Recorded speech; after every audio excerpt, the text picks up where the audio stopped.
നമസ്കാരം. മലയാളി വാർത്തയിലേക്ക് സ്വാഗതം. ഉരുൾപൊട്ടലിന്റെ 5-ാം ദിവസം സ്വാമിനാഥന്റെ പ്രതീക്ഷകൾ അസ്തമിച്ചു.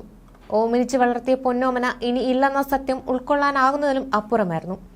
കഴിഞ്ഞ 5 ദിവസമായി ക്യാമ്പുകളിലും ആശുപത്രികളിലും ദുരന്തഭൂമിയിലുമായി മകളെ തേടിയറിഞ്ഞ സ്വാമിനാഥന്റെ മുന്നിലേക്ക് മകളുടെ ചേതനയേറ്റ ശരീരമെത്തി.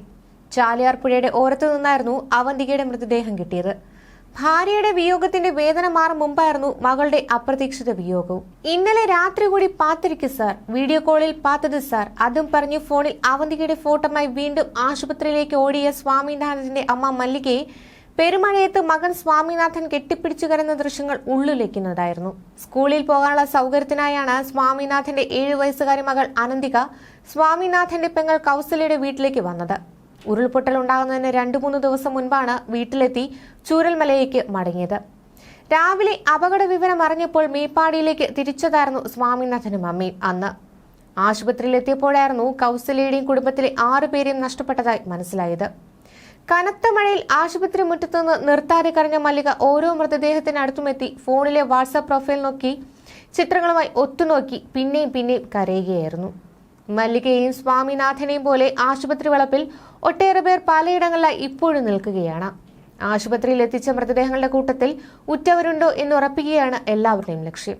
അതിനിടെ വയനാട് ചൂരൽമല മുണ്ടക്കയിലുണ്ടായ ഉരുൾപൊട്ടലിൽ മരിച്ചവരെ കണ്ടെത്താനുള്ള തിരച്ചിലിൽ മലപ്പുറം മുണ്ടേരിയിലെ ചാലിയാറിൽ നിന്ന് കഴിഞ്ഞ ദിനത്തിലും മൃതദേഹങ്ങളും ശരീരഭാഗങ്ങളും ലഭിച്ചു.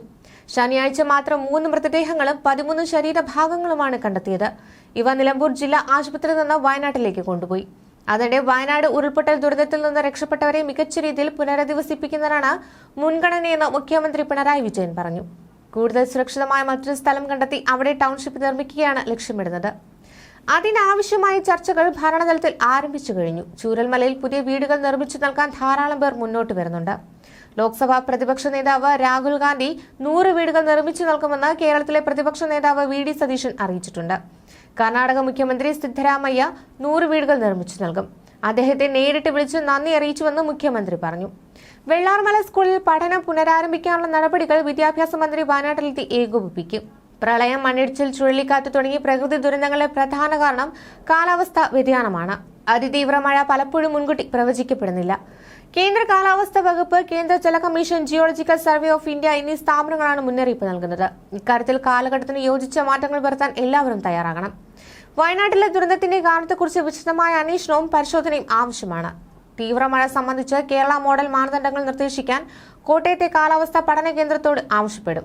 അതിനുള്ള സൗകര്യങ്ങൾ കൂടി ഈ കേന്ദ്രത്തിൽ നിന്ന് ലഭ്യമാക്കും. വയനാട്ടിലെ ദുരന്ത മേഖലയിലും ചാലിയാറിലും തിരച്ചിൽ തുടരുകയാണെന്ന് മുഖ്യമന്ത്രി അറിയിച്ചു. ജീവന്റെ തുടിപ്പുണ്ടെന്നറിയാൻ ഹ്യൂമൻ റെസ്ക്യൂ റഡാറും വിന്യസിച്ചിട്ടുണ്ട്. 16 അടി താഴ്ചയിൽ വരെയുള്ള സാന്നിധ്യം കണ്ടെത്താൻ കഴിയും. ചെളിയിൽ പുതഞ്ഞ മൃതദേഹങ്ങൾ കണ്ടെത്താൻ ഡൽഹിയിൽ നിന്ന് ഡ്രോൺ ബേസ്ഡ് റഡാർ എത്തിക്കും. ന്യൂസ് ഡെസ്ക് മലയാളി വാർത്ത.